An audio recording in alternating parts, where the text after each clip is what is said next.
Polarity Game 3, Atlantian Program. During the last 30,000 years the human species has been undergoing a third-level stage of the Earth experiment video game, one that we could call the Atlantian Program. This program was a necessary part of humanity's evolution in 3D reality mechanics in order to understand how to operate and use a part of our spiritual anatomy called our solar plexus chakra. The solar plexus is the human being's third-dimensional energy receiver, and it acts like a computer control center to navigate oneself in the 3D reality program. Within the human light body connected to the solar plexus are the personality program layers and their matrix of intelligence, otherwise known as the ego consciousness. This Atlantian program, a cycle intended for human evolution, was originally purposed to learn how this solar plexus control center works, and how its level of intelligence could operate and be experienced. It was not intentioned, however, to be the only intelligence accessed, that over time disconnected the soul from the personality. The ego intelligence or personality program of the human became completely obsessed with the 3D material world, by imposing its personal will to manifest its desire for physical result. As such, human consciousness has gone through many lifetimes attempting self-mastery using the ego consciousness.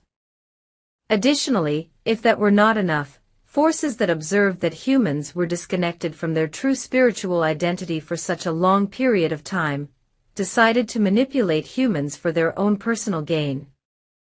They were so successful at manipulating humans away from owning their spiritual power, that they have been able to completely control the game for the last 30,000 years. These forces were able to harness the energy resources away from the humans, both the vital essence contained in their own energy bodies, as well as the planetary geological resources. This consistent drain of energy resource by these forces that remain unseen by the humans, systematically strip the species of its own power, potential and freedom. Hence these controller forces, as they manipulated the human ego consciousness in the 3D game, became the ruling class, and their absolute power corrupted the system. The Atlantian Polarity game evolved into a full service-to-self program, a draconian caste system with primarily a royalty class and slave class. Their motivation is to manipulate life force to empower a privileged few at the expense and imprisonment of the greater whole.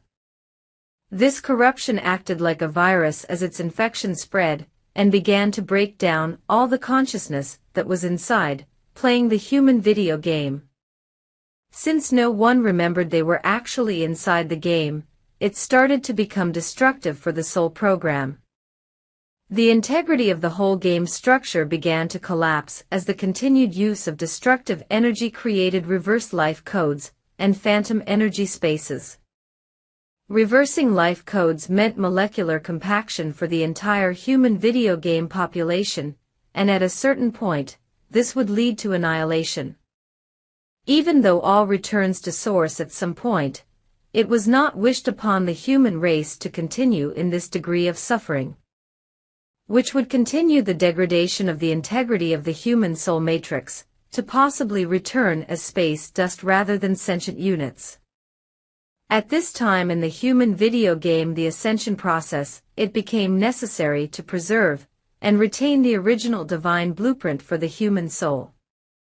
This is exactly why the starseeds, indigo family, light family, ETs, walk-ins and the ascended masters are back to help us.